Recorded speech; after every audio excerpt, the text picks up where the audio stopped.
Assalamualaikum warahmatullahi wabarakatuh. Salam Malaysia Madani. Bijak laksana tuah berani, laksana jebak.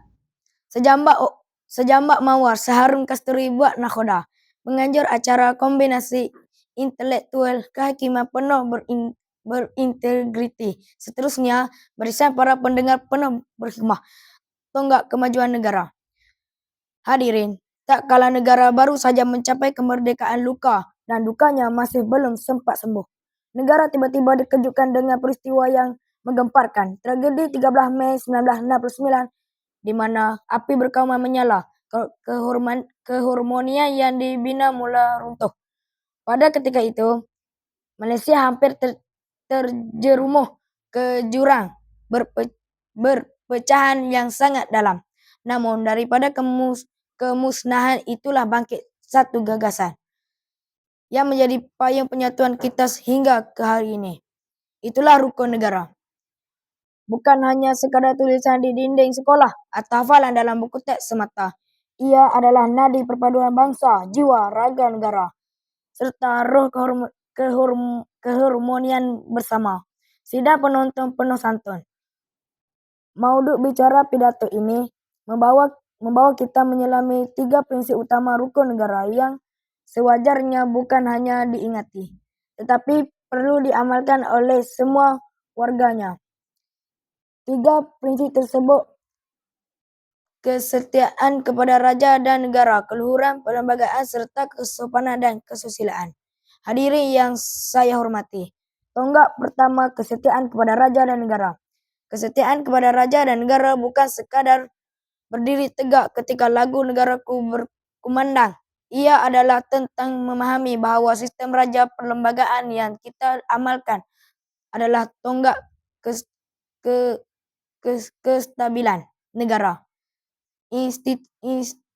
Institusi diraja bukan hanya simbol adat dan budaya, tetapi menjadi perlindungan kepada kepelbagian rakyat Malaysia dalam dunia yang bergelora dengan ideologi yang menyesatkan. Kesetiaan ini menjadi benteng keutuhan negara.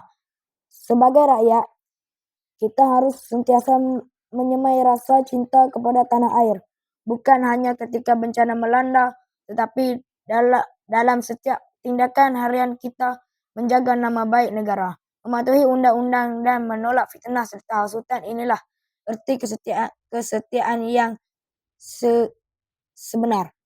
Hadirin yang bervisi. Tonggak kedua, keluhuran perlembagaan.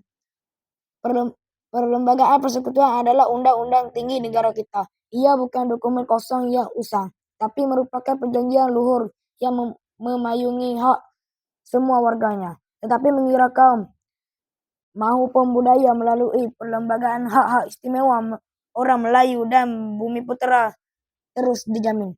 Namun dalam masa yang sama, hak kaum-kaum lain turut dilindungi. Malangnya ada segelintir yang cuba mempersoalkan keluhuran perlembagaan demi agenda sempit mereka.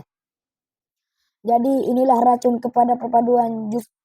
Justru kita mesti mendidik diri dan masyarakat untuk memahami kandungan perlembagaan dan memelihara semangatnya, kerana apabila perlembagaan dihormati, keamanan akan terpelihara.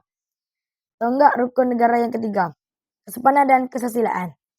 Di tengah kemajuan teknologi dan kepantasan media sosial, prinsip kesopanan dan kesusilaan semakin terhakis. Kata-kata kesat, penghinaan agama dan budaya menang tanpa fikir.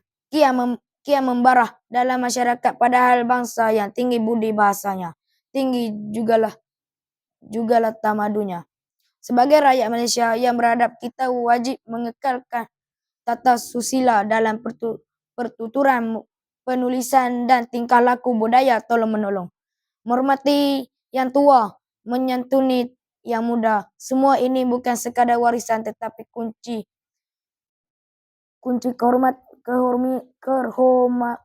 keharmonian sosial. Tanpa kesopanan hilanglah rasa hormat. Dan apabila hilangnya hormat, maka hancurlah ikatan bermasyarakat. Konklusinya hadirin, rukun negara adalah rukun kehidupan. 5 prinsip rukun negara lahir daripada luka sejarah, tetapi disusun demi menjamin yang depan yang harmoni, dan tiga prinsip yang saya kongsikan tadi. Kesetiaan kepada raja dan negara, keluhuran, pelembagaan, dan kesopanan dan kesusilaan adalah tiang seri kepada kestabilan Malaysia. Rukun negara bukan untuk dikenang dalam nostalgia semata-mata, tetapi harus dihidupkan dalam jiwa, dizahirkan dalam tindakan, dan diwariskan kepada generasi mendatang. Hanya dengan berpegang teguh kepada rukun negara, barulah kita dapat membina Malaysia madani yang sejahtera, adil, dan bersatu hati. Sekian, wabillahi taufiq wa hidayah. Wassalamualaikum warahmatullahi wabarakatuh. Salam persaudaraan dan salam rukun negara.